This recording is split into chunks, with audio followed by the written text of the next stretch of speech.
Hi guys, welcome back to another video on Project Turbo Daily.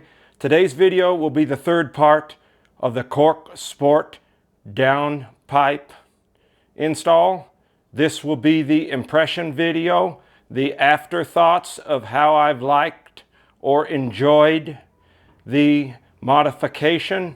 I've had this modification installed on the car for about 2 weeks now and have driven around and will give you my impressions.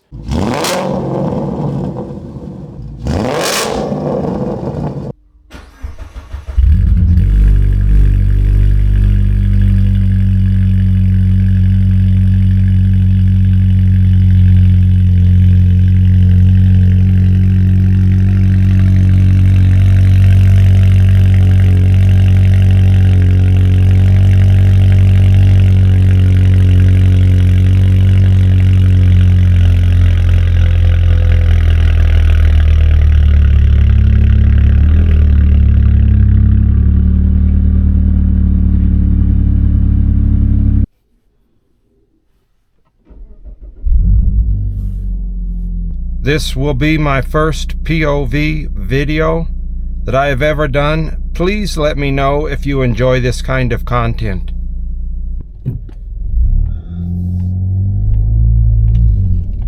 Okay guys, like I was saying, I've lived with this or been driving around for a little bit with this on the car now. The modification, the downpipe, I really enjoy it. As you can see, at about 40 miles an hour, I don't think it's much different than just the 80mm Corksport exhaust on its own. It's when you get on it that I think it is different. It gets a little deeper, it's a little louder.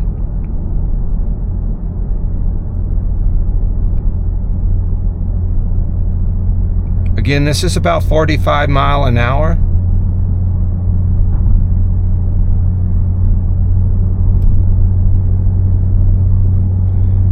You can slightly hear it, but most people would have the radio on and wouldn't even hear it.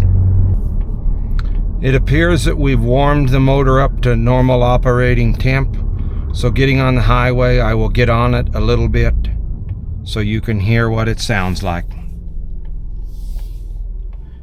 And again, this is also after the motor mount insert.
This is at normal highway speeds.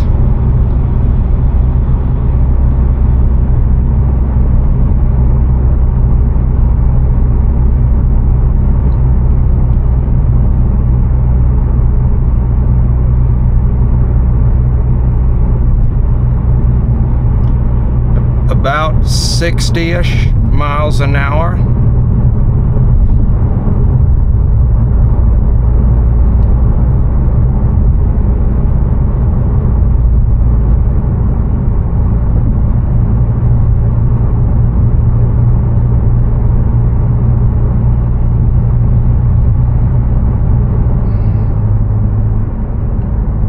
Okay, so it is a fairly easy modification to do.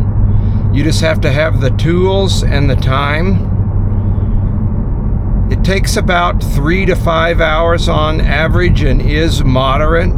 Just like Corksport says in their instructions, I believe it is a 3 out of 5. It does take some time and a little bit of knowledge, but I believe anybody who's done any normal wrenching on a car can do this. You don't have to be a mechanic. It's not like changing your cams out or something internal in the motor that's a little harder to do. And it was fairly enjoyable. Of course, it took me just slightly longer because of the filming aspect, but it wasn't much longer. I would say maybe an hour or so. Would I say, is it worth it? I would say yes, if you're looking for that added extra punch of power and want to be fully bolted. You know, like the SRI, the inlet, turbo inlet, and full exhaust along with the downpipe. I would say if you're wanting to be fully bolted, it really is worth it. I do like the sound of it on a cold start. It does have some of that whistle to it, or that turbo-ish sound coming out of the right exhaust pipe than it is the left, but I guess that's because that's straight back and the other one it has to curl over to. But I would say it does sound very nice. It is very deep.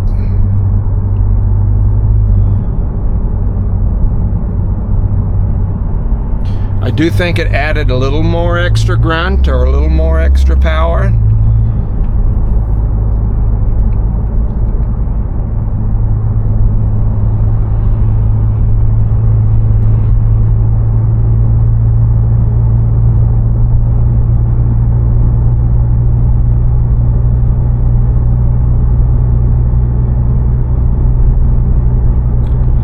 Where do I go next, guys? What do I modify next on this car?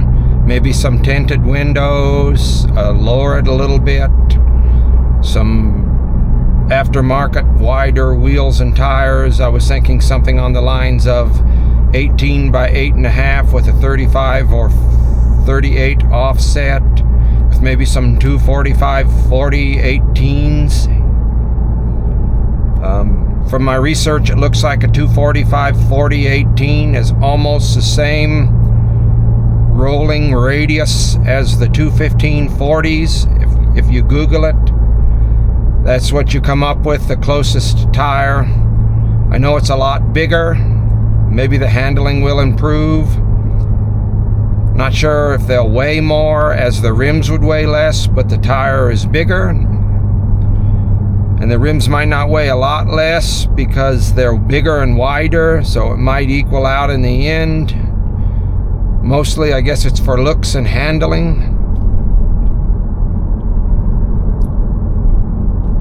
Let me know where you would like to see this Project Turbo Daily go in the future.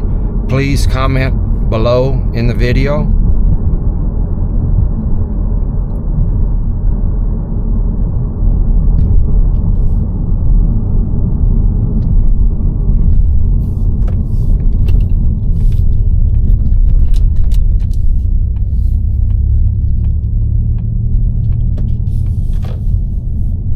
For you guys that know Justin or of Justin with Mazda Sause tuning, that is one of his go-to taco trucks when he has came by to help me with my Mazdas and tuning.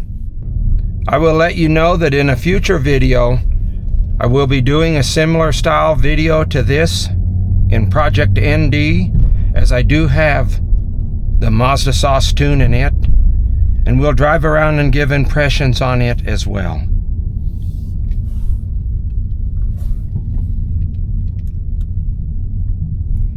So now we're pulling over, putting it in sport mode. I'm going to show you what it's like from a stop.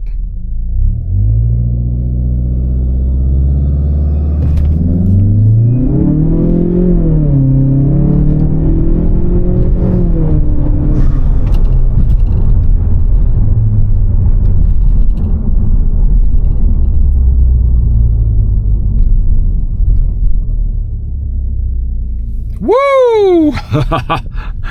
Oh boy.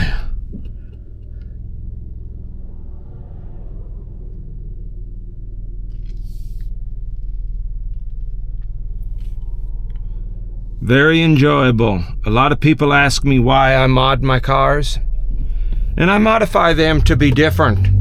I enjoy doing the work. I like seeing the outcome. I like having my cars different.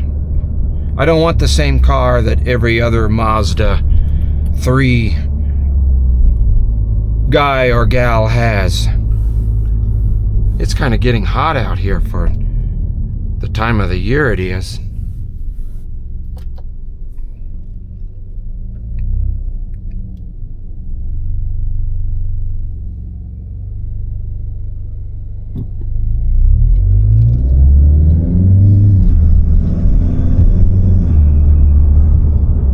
Even at a partial throttle, man, does it go.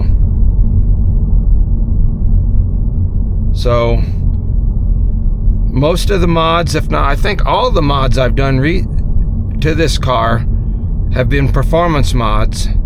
I think maybe it's time for some aesthetic modifications.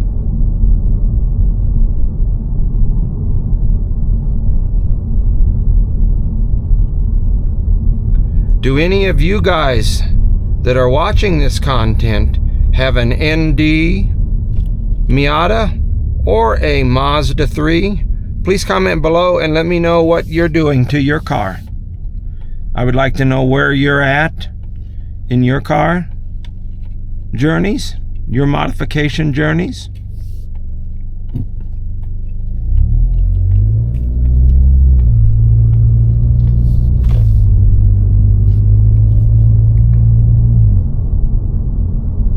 I would like to thank you guys for watching. Please comment, like, and subscribe, and have a great week.